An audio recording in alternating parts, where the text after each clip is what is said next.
8 Mayıs ülkemizde ve dünyamızda Dünya Talasemi Günü olarak kutlanmaktadır. Talasemi, anne ve babalardan evlatlarına geçen kalıtsal bir kan hastalığıdır. Türkiye'nin içinde bulunduğu Akdeniz kuşağı gibi ülkelerde daha sıklıkla görülmektedir. Ülkemizde de özellikle Antalya, yani Akdeniz'in merkezindeki Antalya ilimizde taşıyıcılık oranı %13 seviyelerindedir. Ülkemizde talasemi taşıyıcılığı %2,1 seviyesindedir. Dünyada önlenebilir bir hastalık olmasına rağmen her yıl 350 bin tane talasemi hastası vakası dünyada rastlanmaktadır. Nasıl önlenebilir? Bizim halk sağlığı olarak görevimiz talasemi hastalıkların oluşmasını engellemek. Malumunuz annelerden babalardan kalıtsal olarak geçen bir hastalık. Anne ve babanın taşıyıcı olması halinde çocukların hasta olma oranı %50 maalesef. Bizim görevimiz vatandaşları evlenmeden önce taramalarını yaptırmak, talasemi taşıyıcıları ise bunları bilgilendirmek, genetik danışmanlık hizmeti vermek, evlendikten sonra başlarına gelebilecekleri onlara anlatmak şeklinde özetleyebiliriz. Sağlık Bakanlığı olarak görevimiz talasemi hastalıklarının oluşumunu engellemek. Fakat talasemi hastalığı oluştuktan sonra da hedefimiz bunların zamanında teşhisini ve tedavisini uygun bir şekilde yapmak olacaktır. Önlenebilir bir hastalık çünkü taramalarla ortaya çıkabiliyor. Bizler özellikle evlilik çağına gelen vatandaşlarımıza hem anne adaylarına hem baba adaylarına bu tarama testlerini yapmaktayız.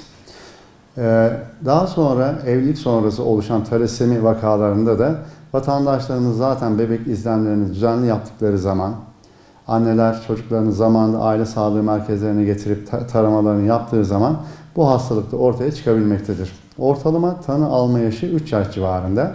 Çocuklarda bir kansızlık da ortaya çıkıyor. Hafif formdan ağır formlarına göre çok çeşitli, yani 4 çeşit formumuz var. Hafif formu hafif halsizlik, yorgunlukla geçiştirilebilen, hafif kansızlıkla geçiştirilen bir form. Fakat ağır formu, yani talasemi majör dediğimiz formu özellikle organlarda ciddi sıkıntılara sebep olabiliyor.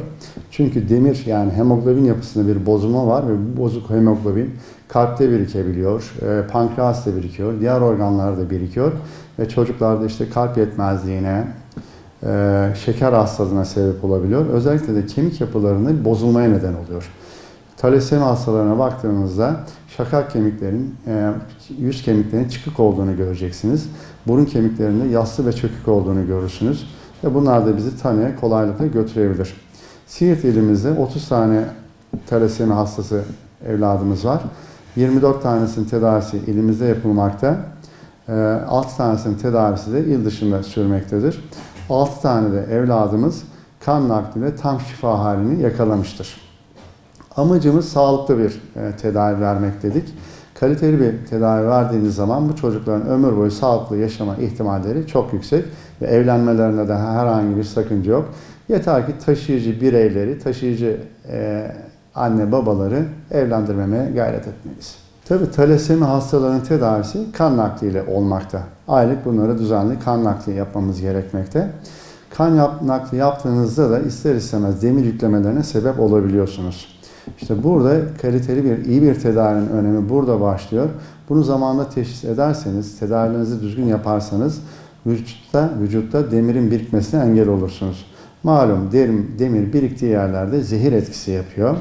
Biz aylık kan değişimi yaparken ayrıca demir bağlayıcı maddeler de, ilaçlar da vermek durumundayız.